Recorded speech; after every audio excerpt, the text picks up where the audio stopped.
السلام علیکم ورحمۃ اللہ وبرکاتہ۔ نحمده ونصلي ونسلم على رسوله الكريم، اما بعد۔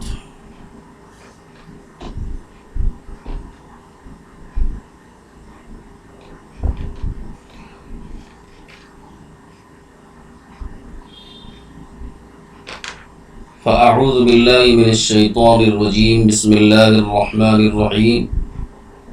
وما نرسل بالآيات إلا تخويفا، صدق اللہ العظیم۔ محترم سامعین اکرام،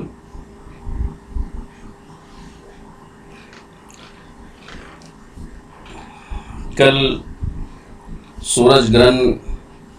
واقع ہونے کی اطلاع مختلف محققین اور سائنسدانوں کے ذریعے سے موصول ہو رہی ہے، اور اس سلسلے میں مختلف حضرات مختلف باتیں کہہ رہے ہیں۔ علماء اکرام کی جانب سے ہدایات بھی جاری کی گئی ہیں، اور کچھ لوگ اس موقع پر مختلف باتیں پھیلا بھی رہے ہیں، کچھ کاموں کے کرنے کو منع کرتے ہیں، کچھ پرانی باتیں بھی چل رہی ہیں۔ تو مناسب معلوم ہوتا ہے کہ اس موقع پر سورج گرہن سے متعلق جو تفصیلات احادیث کی روشنی میں بیان کی گئی ہیں، جس کو علماء نے اور شراح حدیث نے بیان فرمایا ہے، تو اس کی روشنی میں کچھ باتیں عرض کی جائیں۔ تو لہذا ہم آپ سے اس سلسلے میں کچھ باتیں اللہ تعالیٰ کی توفیق سے عرض کرنے کی کوشش کریں گے۔ دعا فرمائیے اللہ تعالیٰ سے کہ اللہ تعالیٰ ہم سب کو صحیح بات کہنے کی اور صحیح بات پر عمل کرنے کی توفیق نصیب فرمائے۔ سورج کو گرہن لگتا ہے، جیسے چاند کو بھی گرہن لگتا ہے، اور گرہن لگنے کے معنی ہے بے نور ہونا۔ اس کے لیے عربی میں دو لفظ استعمال ہوتے ہیں، ایک خسوف ہے، خا، ہا اور خا، ہا کے بعد آنے والا لفظ خا ہے، اس سے خسوف ہے۔ یہ لفظ عام طور پہ چاند گرہن کے لیے استعمال ہوتا ہے، اور دوسرا لفظ کسوف ہے، کاف کے ساتھ۔ یہ لفظ استعمال ہوتا ہے عام طور پہ سورج گرہن کے لیے۔ ویسے عربی کے قواعد کے اعتبار سے یہ دونوں لفظ ایک دوسرے کے لیے استعمال ہو سکتے ہیں، خسوف ہو یا کسوف ہو۔ علماء حدیث نے ارشاد فرمایا، محدثین اور حضرات علماء نے یہ فرمایا کہ ان دونوں لفظوں کا استعمال ایک دوسرے کے لیے ہو سکتا ہے، خسوف ہو یا کسوف ہو، چاند گرہن کے لیے بھی اور سورج گرہن کے لیے بھی ایک دوسرے کے لیے استعمال یہ لفظ ہوتے ہیں، دونوں لفظ ہوتے ہیں۔ اس کی کیا حقیقت ہے؟ سورج گرہن کی حقیقت کیا ہے؟ اس سے پہلے ہم نے جب چاند گرہن واقع ہوا تھا جون کی ابتدا میں، تو اس موقع پر چاند گرہن سے متعلق جو ضروری باتیں تھیں اس موقع پر عرض کی گئی۔ ابھی کل تقریباً کوئی 10:15 بجے 10:13 پر بنگلور میں سورج گرہن شروع ہونے والا ہے، اور یہ تقریباً 1:30 بجے تک چلے گا۔ تو 3 گھنٹے کوئی 20 منٹ یہ سورج گرہن مسلسل جاری رہے گا، اور درمیانی وقت میں تقریباً 11:15 بجے کے بعد یہ زیادہ شدید ہو جاتا ہے۔ تو اس کی کیا حقیقت ہے؟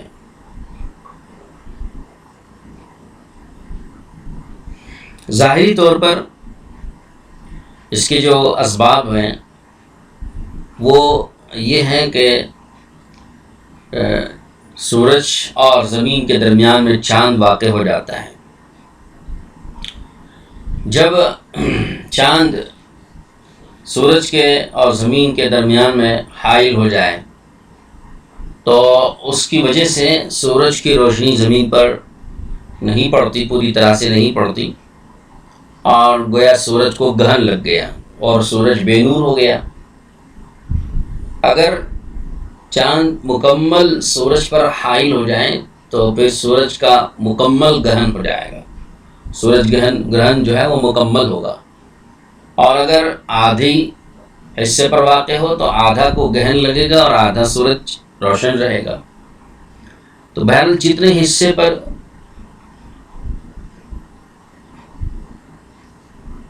چاند حائل ہو اتنے حصے کو گرہن لگے گا۔ یہ ظاہری طور پر یہ علامات ہیں اور ظاہری اس کے اسباب ہیں، اور اس کے حقیقی جو اسباب ہیں کہ حقیقی وجہ کیا ہے، کس وجہ سے یہ چاند گرہن اور سورج گرہن واقع ہوتا ہے۔ تو ظاہر ہے کہ حقیقی سبب جاننے کے لیے یہ تو حقیقی اسباب پوشیدہ ہوتے ہیں اور وہ ہمارے علم سے دور ہوتے ہیں، تو اس کا علم اللہ تعالیٰ شانہ اپنے نبی حضرت محمد الرسول اللہ صلی اللہ علیہ وسلم کو عطا فرماتے ہیں۔ تو اس علم کی روشنی میں پیارے رسول صلی اللہ علیہ وسلم جو کچھ ہمیں ارشاد فرمائیں گے اس کے ذریعے سے اس کی حقیقی اسباب کا علم ہوتا ہے۔ اس کے لیے ہمیں احادیث کی طرف رجوع کرنا پڑے گا۔ تو چنانچہ احادیث میں اس سلسلے میں جو باتیں آئی ہیں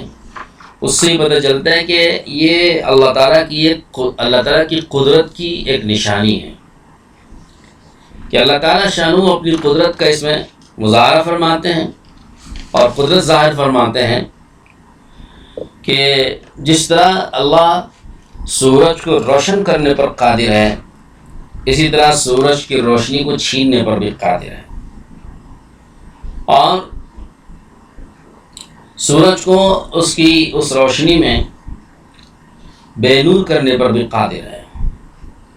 اور گویا اللہ تعالیٰ اس کے ذریعے سے بتانا چاہتے ہیں کہ اللہ کی قدرت ساری مخلوق کی قدرت پر غالب ہے اور حاوی ہے۔ کوئی سورج ہو یا چاند ہو یا آسمان ہو کہ زمین ہو، اس سے جو کام لیا جا رہا ہے اللہ تعالیٰ کی طرف سے، اس کام میں وہ خود مختار نہیں ہو گئے بلکہ وہ اللہ تعالیٰ کی قدرت اور اللہ تعالیٰ کی مرضی کے وہ محتاج ہیں۔ تو اللہ جب چاہتے ہیں ان سے وہ کام چھین سکتے ہیں اور ان سے وہ کام لے سکتے ہیں۔ یہ نہیں ہے کہ اگر آسمان کو کوئی کام دے دیا ہے چھت بننے کا تو وہ ہمیشہ ہی اپنے کام پر قائم رہے گا اور اپنے کام پر گویا مختار کل ہو گیا، ایسا نہیں ہے۔ ایک دن اللہ آسمان کی اس چھت کو ختم کر دیں گے اور آسمان کچھ نہیں کر سکے گا۔ سورج کو اللہ نے یہ کام دے دیا ہے کہ وہ ساری دنیا کو روشن کرے، تو یہ نہیں ہے کہ وہ خود مختار ہو گیا اور وہ اللہ کے اختیار سے نکل گیا، لہذا اس کی روشنی کوئی چھین نہیں سکے گا اور اس کو روشن کرنے سے کوئی رکاوٹ نہیں بن سکے گا، ایسی بات نہیں ہے۔ اللہ کو قدرت ہے اور اللہ اپنی قدرت سے اس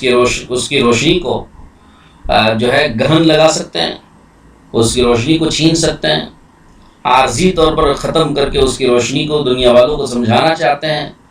کہ جس طرح آج عارضی طور پر اس کی روشنی کو ہم ختم کر رہے ہیں، ایک دن مستقل طور پہ ہمیشہ کے لیے اس کی روشنی کو ختم کر دیں گے ہم۔ تو جس طرح ہم عارضی طور پر اس کی روشنی کو ختم کرنے پر قادر ہیں، ہمیشہ کے لیے اس کی روشنی کو ختم کرنے پر بھی ہم قادر ہیں۔ تو یہ ساری بات اللہ تعالیٰ اس طرح کے مناظر دکھا کر انسانوں کو سمجھانا چاہتے ہیں۔ چنانچہ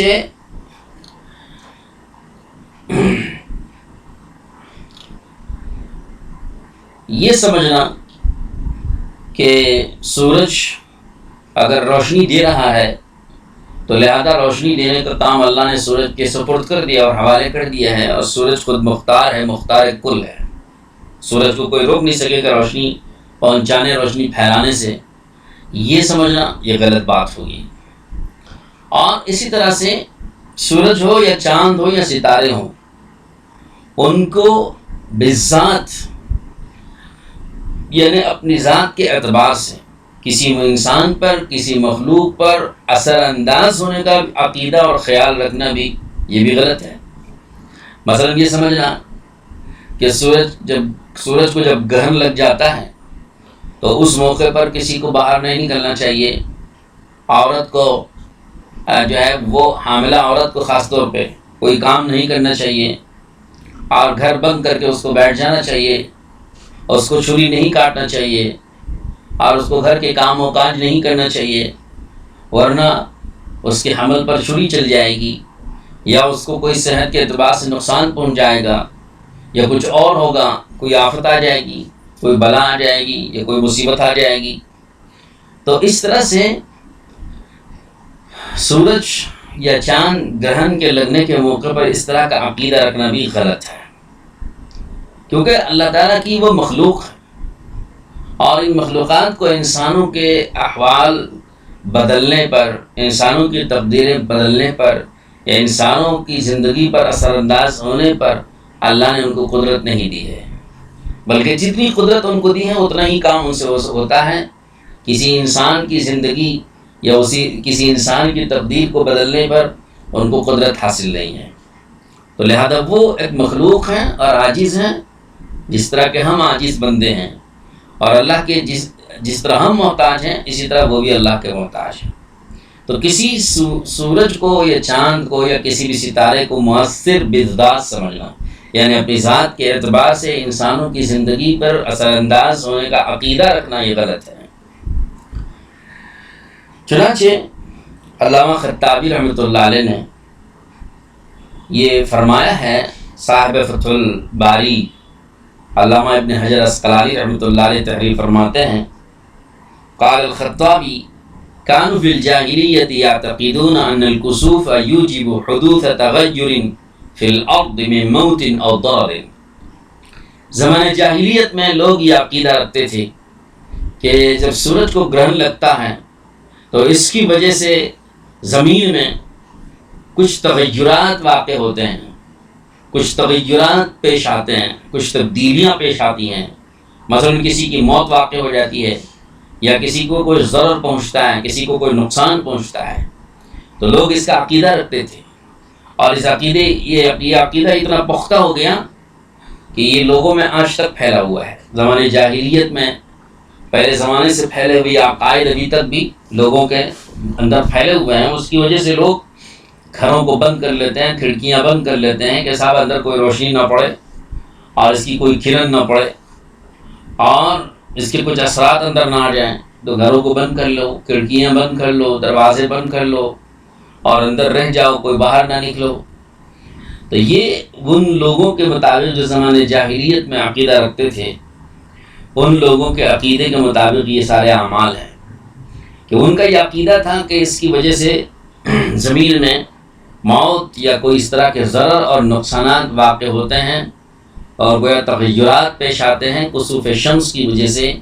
یہ ان کا یہ عقیدہ تھا۔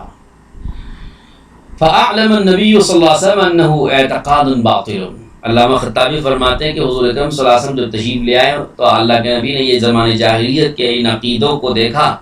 تو آپ نے ان عقیدوں کے بارے میں اس کے باطل ہونے کا آپ نے اعلان فرمایا،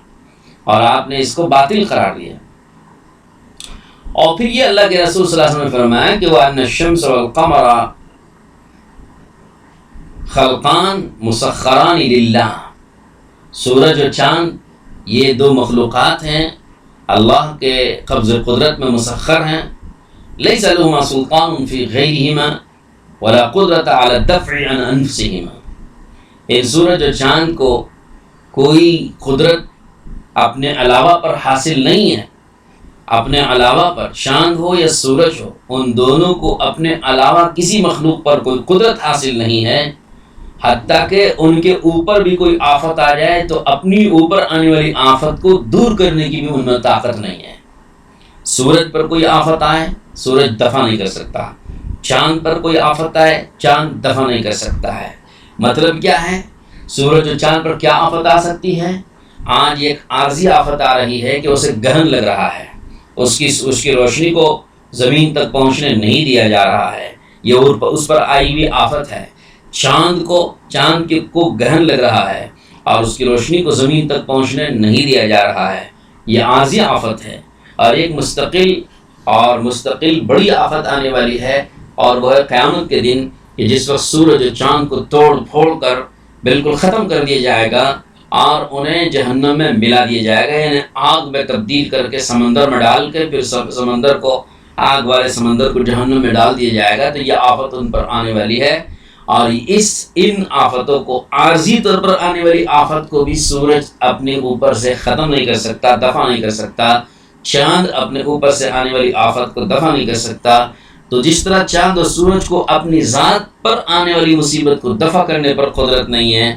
تو اسی طریقے سے دوسرے کو ضرر اور نقصان پہنچانے پر بھی چاند اور سورج کو قدرت نہیں ہے۔ ہر مخلوق پر قدرت صرف اور صرف اللہ کی ہے۔ اللہ کی ذات ایسی ہے کہ جو ہر مخلوق پر اثر انداز ہوتی ہے، براہ راست اس کے حکم سے سارے کام وجود میں آتے ہیں۔ لہذا کوئی نفع ہو یا کوئی نقصان ہو، وہ اللہ کے قبضے قدرت میں ہے، نہ سورج کے قبضے میں ہے، نہ چاند کے قبضے میں ہے۔ تو یہ حضور اکرم صلی اللہ تعالیٰ علیہ وسلم نے یہ بات ارشاد فرمائی ہے۔ اب یہ رہی یہ بات کہ اطباء یہ کہتے ہیں، ڈاکٹرز حضرات یہ کہتے ہیں کہ جب سورج کو گرہن لگا ہوا ہو تو اس کی روشنی کو براہ راست اس سورج کو براہ راست اپنی کھلی آنکھوں سے دیکھنا نہیں چاہیے، بلکہ چشمے لگا کر کے بھی اس کو براہ راست سورج کو دیکھنا نہیں چاہیے، بلکہ پانی کے اندر عکس اگر ہے اس کا، پانی کے اندر اس عکس کو دیکھ سکتے ہیں، براہ راست سورج کو نہیں دیکھنا چاہیے، کیونکہ اس سے آنکھوں کو نقصان پہنچتا ہے اور ضرر پہنچتا ہے، اس کی روشنی ختم ہو سکتی ہے، اور اس کی رگوں پر براہ راست اس کے جو ریس ہیں، شعاعیں ہیں، اس کی آنکھوں کی رگوں پر اٹیک کریں گے، جس سے آنکھوں کی رگ پھٹ سکتی ہے یا اس کو نقصان پہنچ سکتا ہے اور ڈیمیج ہو سکتی ہے، اور اس کے ذریعے سے روشنی آدمی کی ختم ہو سکتی ہے۔ لہٰذا یہ اطباء جو کچھ کہہ رہے ہیں، یہ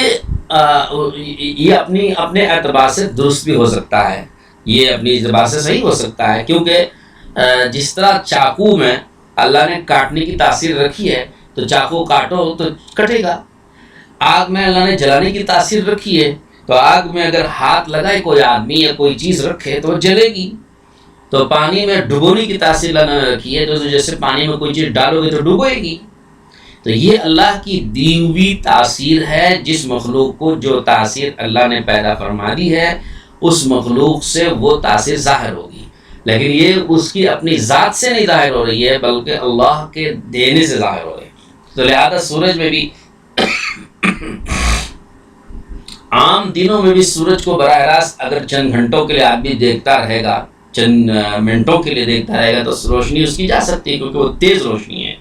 تو تیز روشنی اسی طرح سے بھی نقصان دہ ہوتی ہے آنکھوں کے لیے۔ تو لہذا ایسے موقع پر جب کہ اس کی روشنی چاند کے آڑے آنے کی وجہ سے اور گہن لگنے کی وجہ سے صحیح طریقے پر نہ پڑ رہی ہو، اور ظاہر ہے کہ ان شعاؤں کے اندر اگر ایسے اثرات ہوتے ہیں جو مضر ہیں،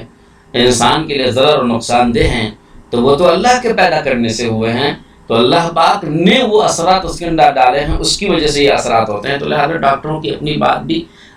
غلط نہیں ہو سکتی ہے، اور اس کی وجہ سے یہ نہیں سمجھنا چاہیے کہ یہ سورج اپنی ذات سے اثر ڈال رہا ہے، بلکہ یہ سمجھنا چاہیے کہ اللہ نے اس میں یہ اثر رکھا ہے، اس کی وجہ سے یہ اثر ہو رہا ہے۔ تو لہذا یہ دونوں باتوں میں فرق سمجھنا چاہیے کہ پہلے جو بات تھی وہ عقیدہ غلط تھا کہ سورج کو یا چاند کو یا کسی بھی مخلوق کو اپنی ذات کے اعتبار سے اثر انداز سمجھنا، انسان کی کسی زندگی پر یا اس کی تقدیر پر، اس کے حالات پر اثر انداز سمجھنا، یہ بالکل غلط بات ہے۔ ہاں، اس کی روشنی سے آنکھوں کی روشنی کو نقصان پہنچتا ہے، یہ اس میں رکھا ہوا اثر ہے، وہ ہوگا، اس سے کوئی عقیدہ خراب نہیں ہوتا ہے۔ پھر تیسری بات یہاں یہ بھی سمجھنا چاہیے کہ چاند اور سورج اور ستاروں کو مؤثر سمجھنا یہ نجومیوں کا عقیدہ ہے۔ اہل نجوم جو ہوتے ہیں، نجوم پرست، جو سورج کی یا ستاروں کی پرستش کرنے والے، وہ اس کا عقیدہ رکھتے ہیں۔ لہذا حضرت ابراہیم علیہ السلام نے اپنی قوم کو اسی وجہ سے فرمایا تھا، وہ جس کا ذکر قرآن مجید میں آیا ہے کہ کہ تم یہ سمجھتے ہو کہ یہ جو ہے جو سورج طلوع ہو رہا ہے یہ میرا رب ہے، اور یہ چونکہ بہت بڑا ہے تو لہذا یہ رب ہونا چاہیے. لیکن جب وہ غروب ہو گیا پھر انہوں نے سمجھا دیا کہ دیکھو جو غروب ہوتا ہے وہ خدا نہیں ہوتا. تو یہ جو حضرت ابراہیم علیہ السلام نے پہلے ستارہ پھر چاند اور پھر سورج جس ترتیب سے اس کو سمجھایا ہے، وہاں بھی علماء نے یہی لکھا ہے کہ نجومیوں کے نجوم پرستی والے عقیدے کو باطل قرار دینے کے لیے حضرت ابراہیم نے یہ طرز عمل اختیار فرمایا. اپنے اس طریقے سے حضرت ابراہیم علیہ السلام نے اس عقیدے کا ابطال کیا ہے، اس عقیدے کو باطل قرار دیا ہے، اس عقیدے کو غلط قرار دیا ہے کہ جس میں لوگ یہ سمجھتے ہیں چاند و سورج و ستارے وغیرہ کے بارے میں کہ یہ مؤثر بالذات ہیں. تو وہاں انہوں نے ان کا ذہن پھیرا ہے کہ دیکھو جو خود غروب ہوتا ہو اس کے اندر کیا اثر ہو سکتا ہے، اور وہ کیا خدا ہو سکتا ہے، اور وہ کیا مؤثر بالذات ہو سکتا ہے. اصل مؤثر بالذات تو اللہ کی ذات ہے. تو ابراہیم علیہ السلام نے وہاں ذہن ان کو اللہ کی طرف پھیر کر کے سمجھائی ہے یہ بات. تو غرض سورج گرہن کی یہ حقیقت آپ کے سامنے آ گئی کہ یہ در حقیقت اللہ تعالیٰ کی نشانیوں میں سے ایک نشانی ہے، اور اس کے ذریعے سے اللہ تعالیٰ بندوں کو اپنی قدرت سمجھانا چاہتے ہیں. پھر دوسری بات ایک اور روایت کے اندر آیا ہوا ہے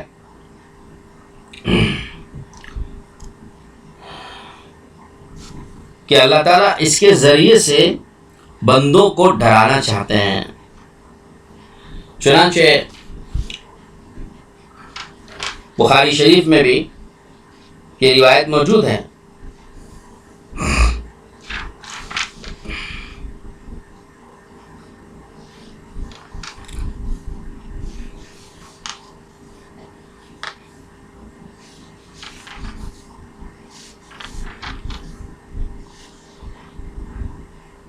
حضرت ابو بکرہ رضی اللہ تعالیٰ عنہ کی روایت جو بخاری شریف میں 1048 نمبر پہ 1048 اس نمبر پہ یہ حدیث موجود ہے کہ آپ علیہ السلام نے فرمایا ان الشمس والقمر آیتان من آیات اللہ لا ينکسفان لموت احد ولكن اللہ تعالی یخوف بها عبادہ. اور ایک روایت میں یخوف اللہ بها عبادہ، اور دوسری روایت میں ان اللہ تعالی یخوف بہما عبادہ،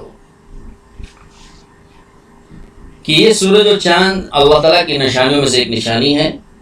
یہ کسی کی موت کی وجہ سے بے نور نہیں ہوتے،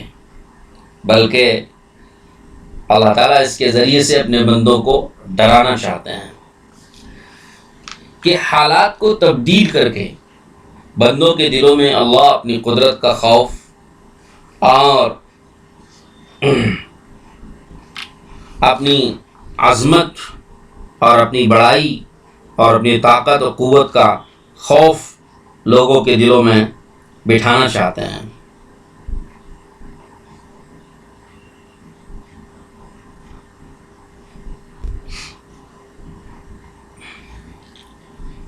تو اس سے بندوں کے دل میں ایک خوف ہونا چاہیے. یہاں خوف ڈرانے سے مراد یہ بھی ہو سکتا ہے کہ چونکہ قیامت واقع ہونے والی ہے اور قیامت کے وقت میں سورج بے نور کر دیا جاتا ہے اور سورج کی روشنی ختم کر دی جاتی ہے، تو ممکن ہے یہاں قیامت سے ڈرانا مقصود ہو کہ لوگوں کے دل میں یہ خوف آئے کہ کہیں قیامت تو نہیں آ گئی، کہ سورج کے بے نور ہونے کو دیکھ کر کے، یا عارضی طور پر اس بے نور ہونے کو دیکھ کر ہمیشہ کے لیے بے نور ہونے والے دن یعنی قیامت کے دن کو یاد کر کے قیامت سے ڈرے، یہ بھی مقصود ہو سکتا ہے. تو لہذا بہرحال یخوف اللہ بہما عبادہ کہ اللہ اس کے ذریعے سے بندوں کو قیامت سے ڈرانا چاہتے ہیں. یعنی لوگ اس بات کو دیکھ کر کہ آج یہ سورج تھوڑے دن کے لیے تھوڑے وقت کے لیے بے نور ہو رہا ہے تو قیامت گویا آنے والی ہے اور قیامت کے وقت میں یہ ہمیشہ کے لیے بے نور ہو جائے گا. تو لہذا قیامت کا ڈر اور خوف لوگوں کے دل میں اس کو دیکھ کر کے اس کا استحضار اور اس کا احساس پیدا ہو کر لوگوں کے دل میں خوف اور ڈر پیدا ہو. تو یہ اللہ تعالیٰ کا مقصود ہے سورج گرہن اور چاند گرہن کے ذریعے سے۔ اب رہ گیا یہ کہ اس موقع پر کیا کرنا چاہیے۔ یہ بات سمجھنے کی ہے کہ جب یہ سورج گرہن اور چاند گرہن واقع ہو، حضور اکرم صلی اللہ علیہ وسلم سے اس بارے میں کیا آیا ہوا ہے اور ہم کو اس بارے میں کیا ہدایات دی گئی ہیں۔ تو میں اس سلسلے میں ساری روایتوں کو نہیں پیش کر سکتا، لیکن 2-4 روایتیں آپ کے سامنے انشاءاللہ پیش کروں۔ حضرت ابو بکر رضی اللہ عنہ سے روایت ہے، كنا عند رسول الله صلى الله عليه وسلم فانكسفت الشمس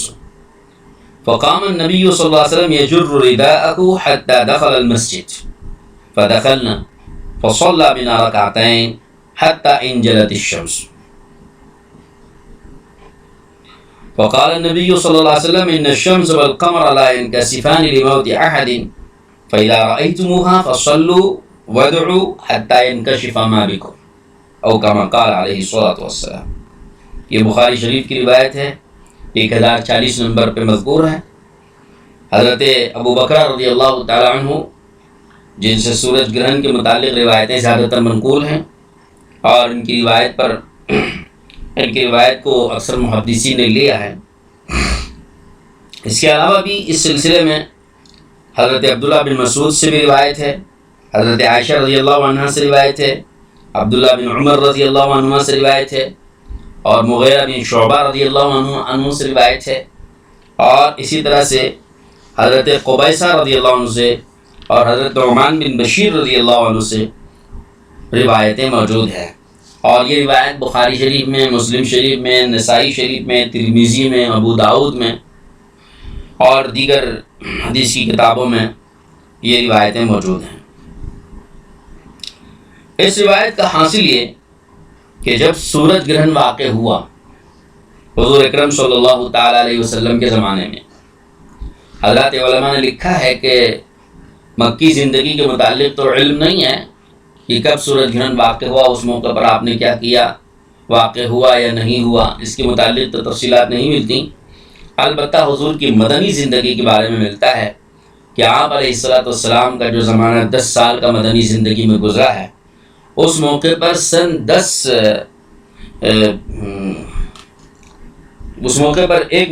اس موقع پر زندگی میں ایک مرتبہ غالباً سن 10 ہجری کو یہ واقعہ پیش آیا جو حضور اکرم صلی اللہ علیہ وسلم کے زمانے میں سورج کے گرہن پڑنے کا واقعہ۔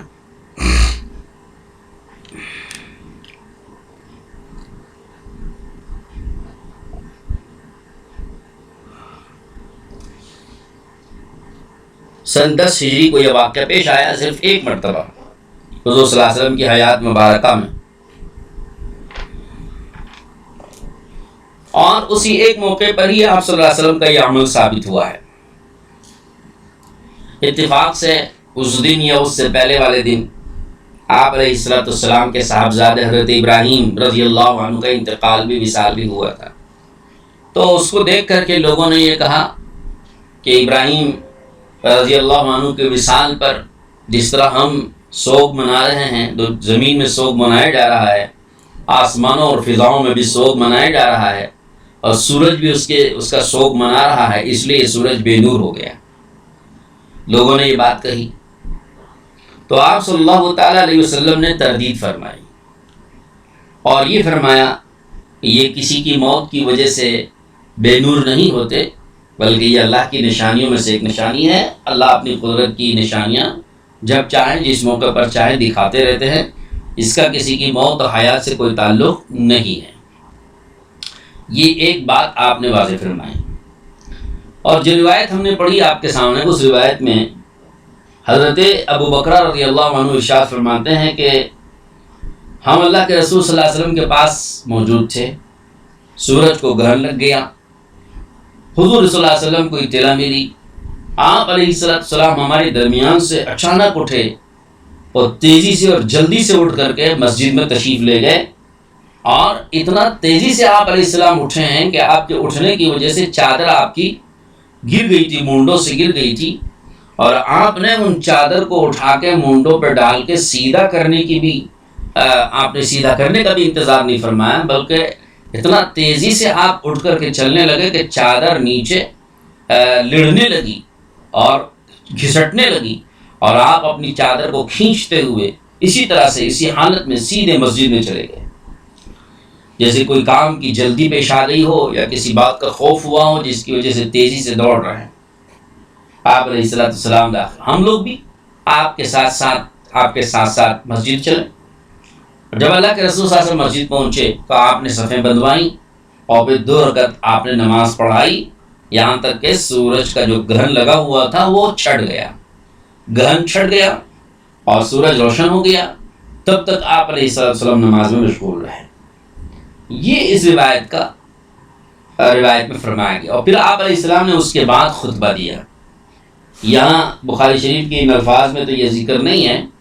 لیکن دوسری روایتوں میں یہ بات تفصیلاً موجود ہے کہ آپ علیہ السلام نے خطبہ دیا، اللہ کی حمد و ثنا پڑھی، اور اس کے بعد آپ نے بیان فرمایا، ارشاد فرمایا جو یہاں بھی موجود ہے کہ سورج اور چاند کسی کی موت سے منکسف نہیں ہوتے اور ان کو گرہن نہیں لگتا،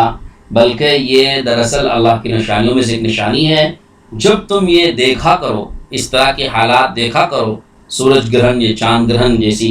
حالات جب تم دیکھا کرو تو فصلو، تو تم نماز پڑھو اور دعا مانگو، یہاں تک کہ جو کچھ یہ تمہارے اوپر واقع ہوا ہے یہ چھٹ جائے اور سورج روشن ہو جائے۔ یہ اس روایت میں فرمایا گیا۔ ایک اور روایت ہے جس میں حضور اکرم صلی اللہ علیہ وسلم نے ذرا اور تفصیلی طور پہ اس میں ارشاد فرمایا ہے۔ یہ روایت 1044 نمبر پہ باب الصدقۃ فی الکسوف والے باب میں مذکور ہے، کتاب الکسوفی کے اندر بخاری شریف میں۔ اس میں یہ آیا ہے کہ فَإِذَا رَأَيْتُمْ ذَلِكَ فَادْعُوا اللَّهَ وَكَبِّرُوا وَصَلُّوا وَتَصَدَّقُوا، کہ جب تم یہ چیز دیکھا کرو تو تم اللہ سے دعا مانگو اور تکبیر کہا کرو۔ مراد یہاں ذکر اللہ ہے، یعنی اللہ کا ذکر کرو، جس میں خاص طور پر تکبیر، اللہ اکبر۔ وَصَلُّوا، تیسرا حکم دیا کہ نماز پڑھو۔ وَتَصَدَّقُوا، چوتھا حکم یہ دیا کہ صدقہ کرو۔ 4 باتوں کا آپ نے حکم فرمایا، ایک یہ کہ دعا میں لگو، دوسرا ہے کہ ذکر میں لگو، تیسرا ہے کہ نماز میں لگو، چوتھا ہے کہ صدقہ کرو۔ یہ 4 احکامات، تو یہ کام کرنے کے ہیں، یا جب سورج کو گرہن لگے تو کرنے کے کام تو یہ ہیں۔ اور کتنی دیر کون سا کام کرنا چاہیے؟ تو روایتوں سے ملتا ہے کہ اگر کوئی آدمی ایسا ہے کہ جو پورے وقت میں نماز پڑھا سکے یا پڑھ سکے، جتنی دیر کے سورج کو گرہن لگا ہوا ہے اتنی دیر تک اگر مستقل نماز میں مصروف رہ سکے اور 2 رکعت نماز اتنی لمبی اگر پڑھ سکے تو کرنا یہی چاہیے کہ 2 رکعت نماز اتنی لمبی پڑھی جائے کہ پورے وقت کو گھیر لیا جائے، سوائے اللہ یہ کہ مکروہ وقت اس کے اندر نہ آتا ہو۔ اگر مکروہ تحریمی کا وقت آتا ہے، جیسے کہ آج کل جو کل کا جو سورج گرہن ہونے والا ہے اس میں درمیان میں مکروہ تحریمی کا وقت آ رہا ہے، استواء الشمس کا وقت، جس وقت میں کوئی بھی نماز پڑھنا اس وقت میں حرام ہوتا ہے، استواء الشمس، اور اس سے آگے اور پیچھے کے چند منٹ مکروہ وقت کے ہوتے ہیں۔ تو لہٰذا یہ 10-15 منٹ مکروہ وقت چھوڑ دینا چاہیے، جو استواء الشمس کا یعنی زوال سے پہلے کا جو وقت ہوتا ہے مکروہ 10 منٹ کا وقت چھوڑ دیں، اور زوال کا وقت ہونے کے بعد سے دوبارہ پڑھا جا سکتا ہے۔ تو زوال کے 10 منٹ پہلے تک، 10:15 بجے سے لے کر زوال سے 10 منٹ پہلے تک آپ نماز پڑھ سکتے ہیں۔ تو یہ پورا وقت اگر کوئی نماز میں گھیر سکتا ہے، نماز پڑھ سکتا ہے، 2 رکعت نماز اتنی لمبی ادا کر سکتا ہے، تو بہتر ہے کہ اتنے سارے وقت میں لمبی نماز پڑھ کر کے 2 رکعت پوری کرے۔ اور اگر کوئی اتنی لمبی نماز پڑھانے والے نہ ہوں اور کسی کو اتنا قرآن یاد نہ ہو، تو پھر ایسی صورت میں جتنی دیر وہ قرآن پاک پڑھ کر جتنی لمبی نماز پڑھ سکتے ہیں پڑھ کر فارغ ہو جائیں، اور جب نماز سے فارغ ہو جاتے ہیں تو پھر ان کو بقیہ 2 کاموں میں لگنا چاہیے۔ ایک ذکر میں کہ اللہ تعالیٰ کا ذکر کریں، تسبیح پڑھیں اور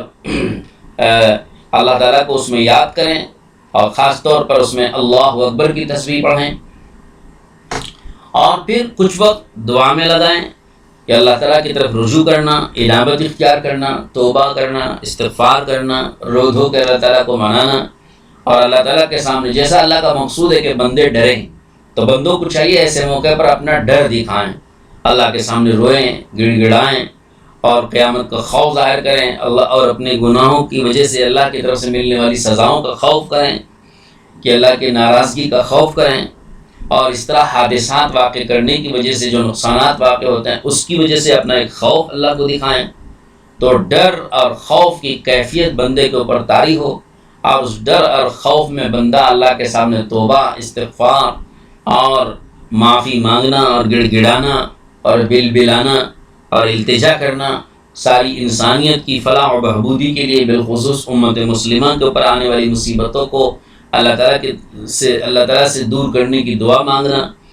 اور اس وقت میں جو حالات چل رہے ہیں مختلف بیماریوں کے، کرونا وائرس کے، یا انسانوں کی طرف سے پیدا کردہ مختلف پریشانیوں اور ظلم و ستم کے حالات، ان سب کے دور کرنے کے لیے اللہ تعالیٰ سے دعا مانگنی چاہیے لو لگا کر کے۔ اور پھر نماز ہوئی، ذکر ہوا اور دعا ہوئی، پھر اس موقع پر صدقہ اور خیرات بھی، کہ اللہ کے بندے اگر کچھ ملیں فقیر اس کو صدقہ کریں، اور یا کم سے کم صدقہ نکال کے اپنی جیب میں رکھ لیں، اور جب نماز سے فارغ ہوں تو فقیر اور غریب تک پہنچا دیا جائے، تو غرض صدقہ کا عمل بھی ہونا چاہیے۔ تو یہ چند کام ہیں جو حدیثوں میں بتائے گئے ہیں کرنے کے۔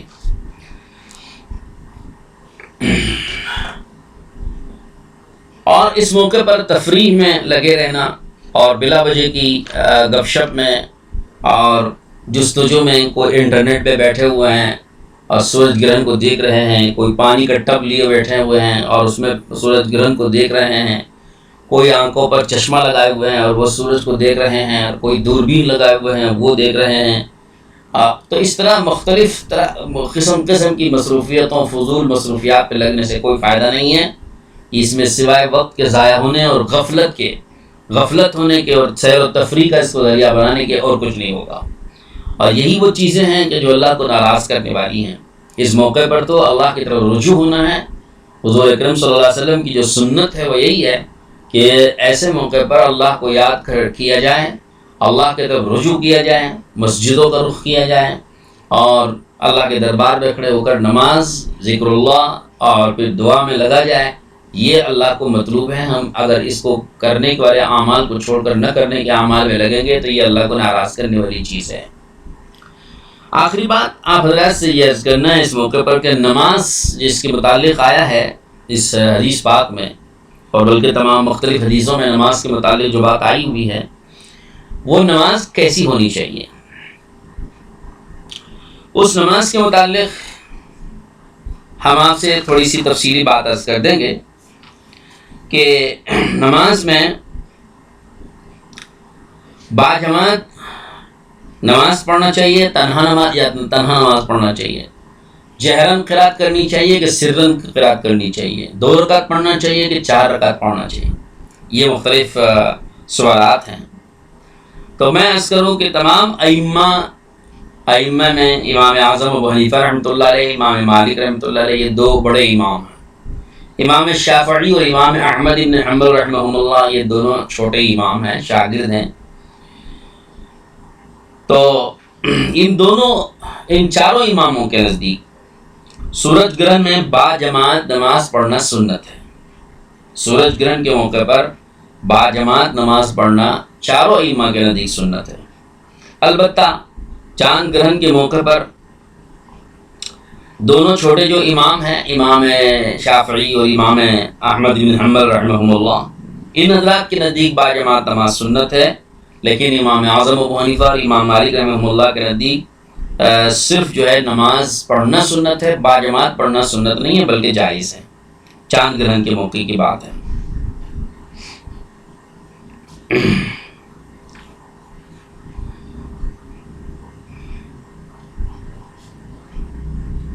تو گویا سورج گرہن کل جو واقع ہونے والا ہے، اس سورج گرہن کے موقع پر باجماعت نماز پڑھنا یہ سنت ہے. تنہا نماز اگر کوئی پڑھتا ہے تو وہ بھی جائز ہے. یہ اجماعی مسئلہ ہے کہ یعنی سب کے نزدیک متفقہ بات ہے کہ تنہا اگر نماز پڑھنا کوئی چاہتا ہے سورج گرہن کے موقع پر تو یہ بھی جائز ہے، لیکن باجماعت نماز اگر پڑھے تو یہ سنت ہے. اب رہا یہ مسئلہ کہ ہمارے اس وقت میں لاک ڈاؤن کی وجہ سے جو پابندیاں چل رہی ہیں کہ مسجدوں میں صرف فرض نماز کے لیے اور جمعہ کی نماز کے لیے ہی حاضر ہونے کی اجازت دی گئی ہے، اور بقیہ دیگر موقعوں پر مجمع اکٹھا ہو کے مسجدوں میں رہنے کی اجازت چونکہ نہیں دی گئی ہے. تو ایسے حالات میں اگر کوئی شخص بجائے مسجد میں باجماعت نماز ادا کرنے کے اگر اپنے گھر میں باجماعت نماز اگر ادا کرے تو پھر یہ چیز جائز، حضرات فقہاء کرام نے لکھا ہے کہ یہ چیز جائز ہے. اس کی گنجائش ہے کہ اگر مسجد میں نہ جمع ہو سکے، مسجد کے باہر کسی بھی جگہ گھر میں ہو یا کسی بھی جگہ پر ہو اکٹھا ہو کر کچھ لوگ اگر باجماعت نماز پڑھ لیتے ہیں تو یہ جائز ہے. تو لہذا آپ کو اگر مسجد میں جمع ہونے کا موقع مل رہا ہے تو مسجد میں نماز پڑھ سکتے ہیں، اور اگر مسجد میں جمع ہونے میں مسئلہ ہے جیسے کہ اس موقع پر قانونی دشواری ہے تو پھر اپنے گھروں میں اپنے گھروں میں کہیں پر آپ مجمع جمع نہ کریں، اس لیے کہ اس کی بھی اجازت ملنا مشکل ہے اور یہ بھی قانونی طور پر تھوڑا سا یہ رسک ہے. اس لیے اپنے گھروں میں باجماعت نماز اپنے اہل و عیال کو لے کر یا اپنے بھائی بہنوں کو لے کے 2-4 آدمی مل کر اگر جماعت کے ساتھ نماز ادا کریں تو یہ جائز ہے. اب 2 رکعت نماز حضور اکرم صلی اللہ علیہ وسلم نے ادا فرمائی ہے. بعض حضرات علماء نے 4 رکعت نماز کی بھی گنجائش اور اجازت دی ہے، چونکہ جو روایتیں منقول ہیں ان روایتوں میں تو یہ ثابت ہے کہ حضور صلی اللہ علیہ وسلم نے 2 رکعت نماز پڑھی، پھر 2 رکعت پڑھی، پھر 2 رکعت پڑھی، یعنی کئی مرتبہ، حتیٰ کہ سورج گرہن ختم ہونے تک بار بار 2 رکعت پڑھنے کے متعلق بھی روایت موجود ہے. اگرچہ کہ دیگر علماء نے اس کا جواب دیا ہے اور جواب دے کر یہ ثابت کیا ہے کہ 2 رکعت ہی اصل حضور صلی اللہ علیہ وسلم نے ادا فرمائی ہے پورے وقت میں.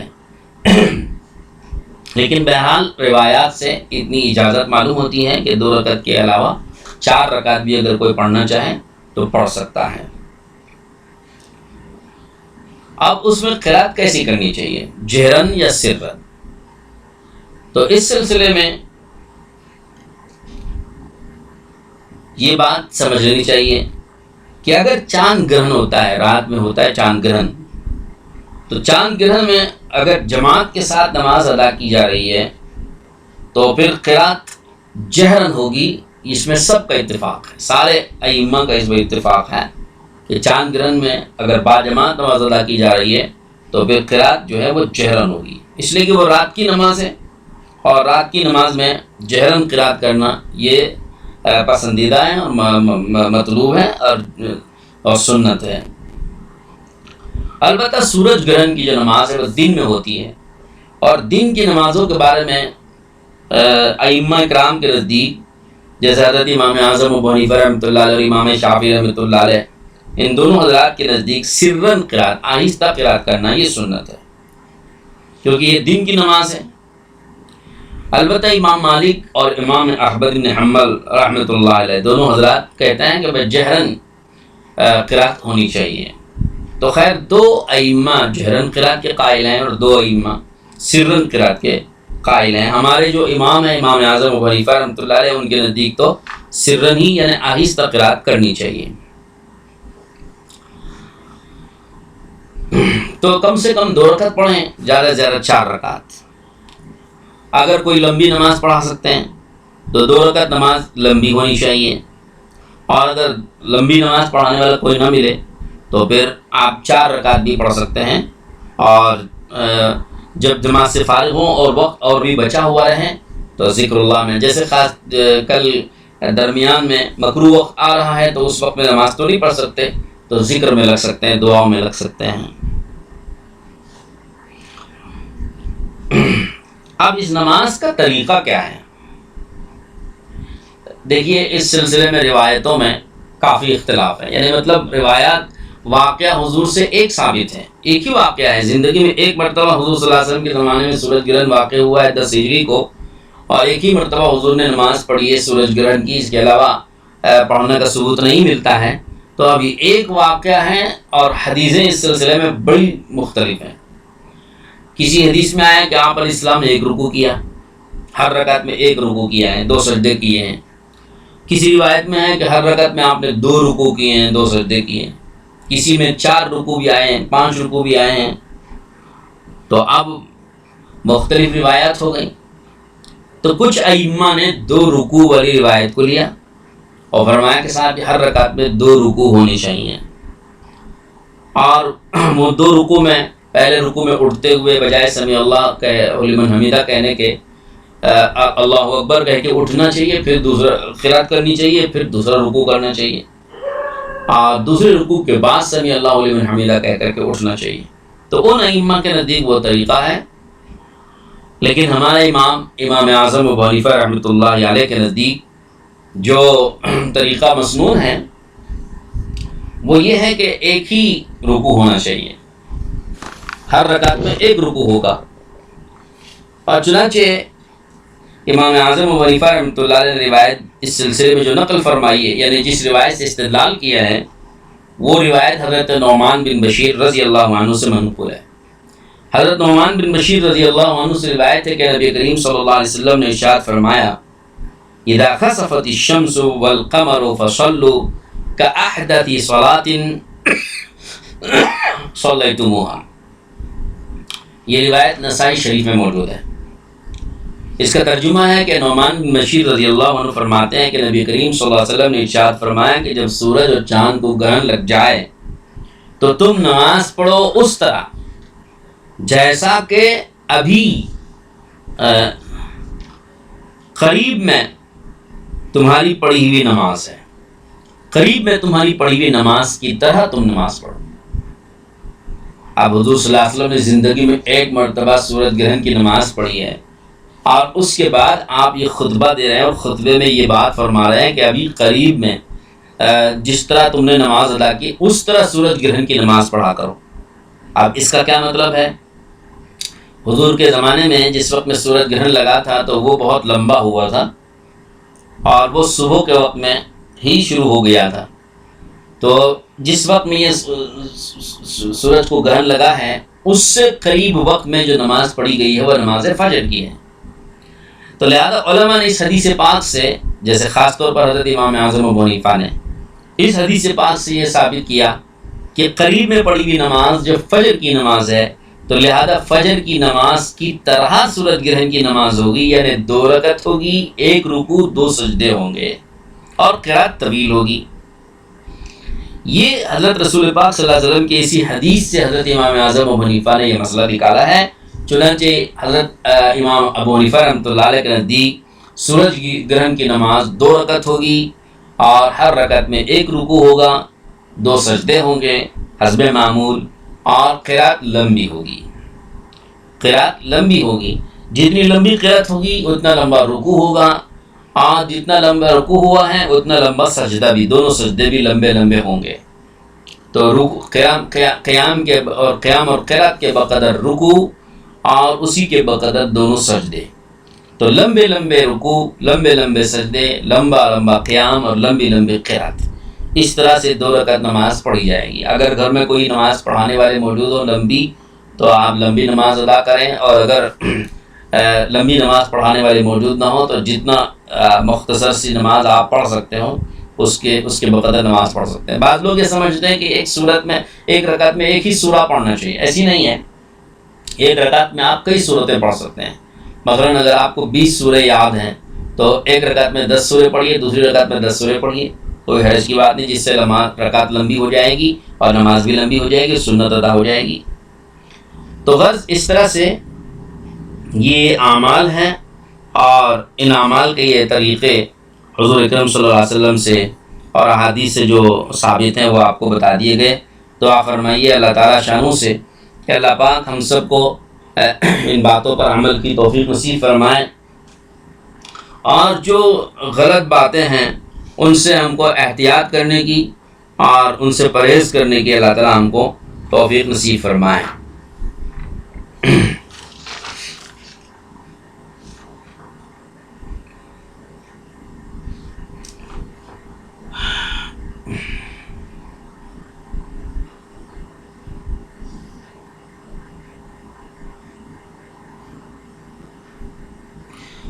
اس موقع پر جو کچھ خرافات پھیلے ہوئے ہیں ان خرافات میں ہم کو نہیں پڑھنا چاہیے، اور